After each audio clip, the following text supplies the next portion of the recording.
Hi, guys, and welcome to the Truth Factor. We have updates. So we're going to get right into them. All these articles are archived in the Wixit in the description in the box below.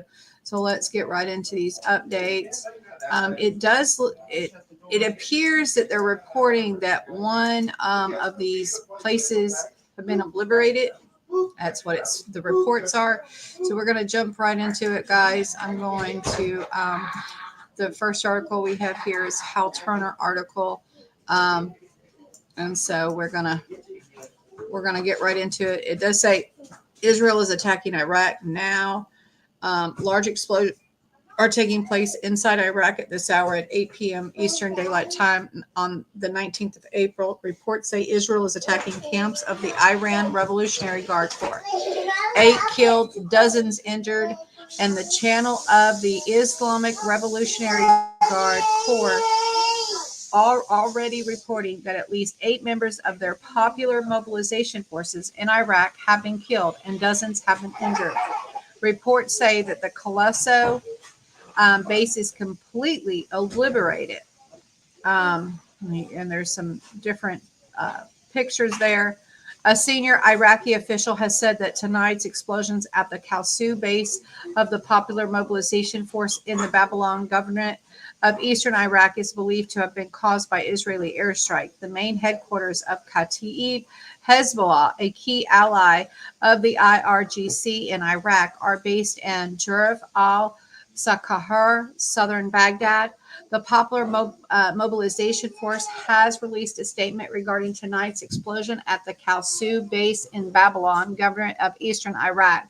An explosion occurred at the headquarters of the Popular Mobilization Forces at the Calso military base in the Al-Mashru district on highway in the northern of Babylon Governorate. An investigation team immediately arrived at the scene, and the explosion caused material losses and casualties. We will provide you with details once the preliminary investigation is completed. An American official, the American military has no activity in the area where an explosion occurred in Babylon, Iraq. Here's Hal Turner's intelligence rebuttal. At the statement of the American official above is not entirely true. There were a minimum of 10 U.S. drones in the area during the attack. Some were speculating that up to 5 U.S. drones were allegedly responsible. I suppose plausible deniable is a good approach if you are responsible when the Iraqi don't really have a clue who it was.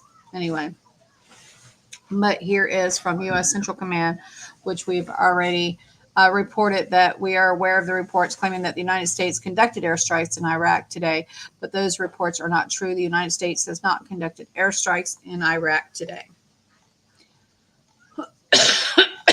So, confirmation on that one.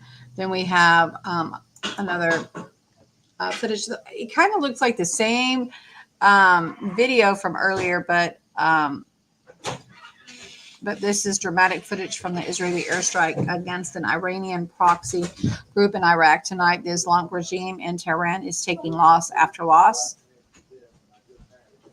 And it's just a 10-second video, and it just keeps going over and over, guys. So, and then we also have reports that Poland is on alert.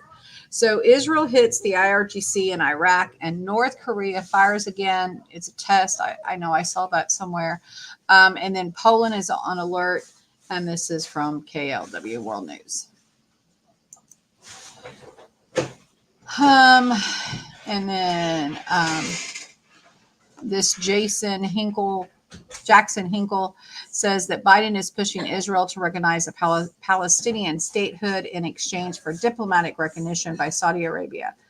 I don't think that Netanyahu or Israel, either one for that matter, care about diplomatic recognition from Saudi Arabia. But, hey, I think that that's just comical in itself, to say the least. But anyway, and then we have things that make you go, This was 7 years ago. The UAE's foreign minister issued a warning to the West. His words now sound prophetic. And he says, but I wish to make sure you get it right. There will come a day that we will see far more radical extremists and terrorists coming out of Europe because of lack of decision making, trying to be politically correct, or assuming that they know the Middle East and they know Islam and they know the others far better than we do. And I'm sorry, but that's pure ignorance. And then he says it over again. And let me say this in English. Yeah. Let me say it in English. Anyway, then we have this says that the head of the Security Council in Babylon, government of Eastern Iraq, is now reported that after the initial assessment, the impact craters from whatever targeted the Calso base of the popular mobilization force were roughly 5 meters deep and 10 meters wide, suggesting that the base was not struck with one-way suicide drones like was initially believed, but instead missiles. And then we have this from earlier. 5 Maryland teens shot and 1 critically injured during a water gun fight for senior Skipday.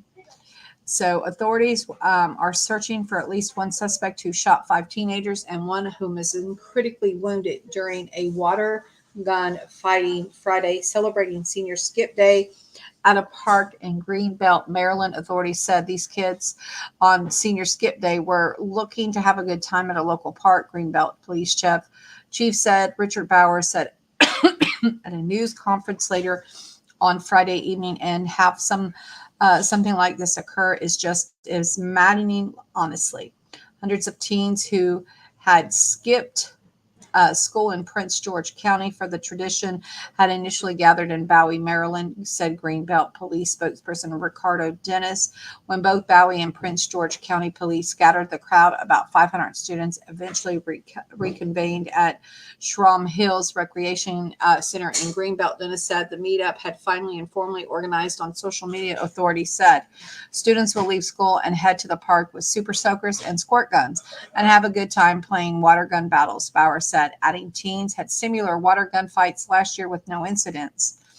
The Scrawn Park is not large, and there was a lot of teens crowded into a small space, said Bauer, so officers requested backup. Officers were monitoring the water gun fight when live shots from someone who brought a real gun were heard.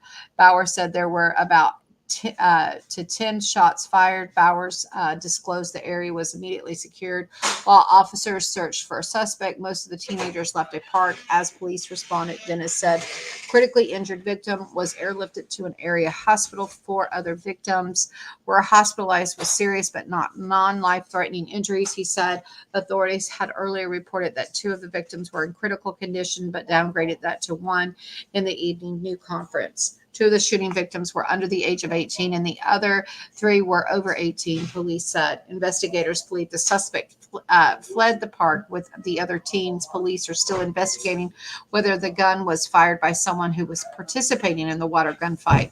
This is a horrible, tragic, senseless act that happened today. There's absolutely no reason that this occurred. It is senseless, it's chronic in our society, and we have to do something to stop it, Bauer said.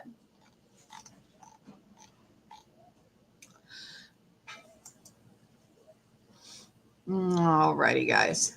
And that is what I have for you for this update. Anyway, and we will continue to keep our eyes and ears. And if there's more substantial things to post or bring to you, we will do that. But for now, that's it. I thank each and every person that joined us tonight. And God bless you. And like I said, we will have prayer shortly. We're still waiting to have dinner here at this house.